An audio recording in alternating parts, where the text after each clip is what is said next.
ขั้นตอนการใช้งานไม้ยงทุเรียนรุ่นนี้นะครับเพื่อนๆจะได้ไปก็จะเป็นสภาพแบบนี้นะครับก็จะมียางตรงนี้นะครับผมใส่ไปให้3เส้นนะครับเพื่อนๆก็ดึงมาครับคล้องไว้ที่นี่นะครับตัวยางนะครับสามารถปรับเปลี่ยนได้นะครับจะใช้เป็นขีดเส้นก็ได้นะครับขึ้นอยู่กับความตึงที่เราชอบนะครับแล้วก็ส่วนตรงนี้ก็เป็นน็อตเบอร์10นะครับน็อตกันคลายนะครับก็สามารถปรับแต่งได้นะครับถ้ามันรู้สึกฝืดเกินไปนะครับก็ปรับแต่งตรงนี้ได้นะครับ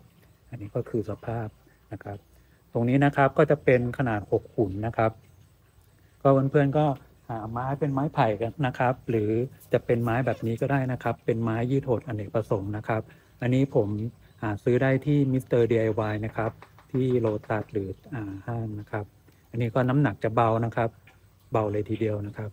แล้วก็มาใส่นะครับของเขาเนี่ยก็จะพอดีนะครับแล้วก็เราก็ยิงน็อตนะครับ2 ตัวนี่ก็พร้อมใช้งานตรงนี้เป็นขอเกี่ยวนะครับ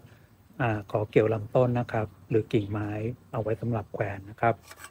เมื่อเราพร้อมแล้วนะครับวิธีทำเชือกนะครับทำเชือกเราก็จะต้องทำเป็นห่วงก่อนนะครับวิธีทำห่วงนะครับก็ขึ้นอยู่กับความไวของแต่ละท่านเลยนะครับว่าจะถนัดแบบไหนนะครับผมถนัดแบบนี้นะครับก็ทำเป็นห่วงอย่างนี้นะครับโอเคหรือจะเป็นอีกตัวอย่างหนึ่งนะครับ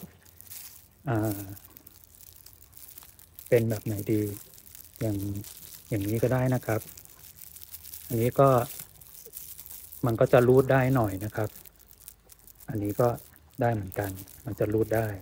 นะครับโอเคเมื่อเราได้ห่วงแล้วนะครับง่ายๆเลยนะครับเราถือไม้นะครับเกี่ยว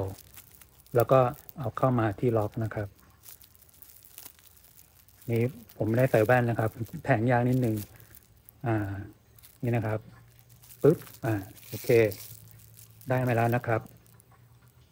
เสร็จแล้วเราก็แทงที่จุดหมายนะครับแล้วก็ดึงมาเท่านี้เองนะครับเสร็จแล้ว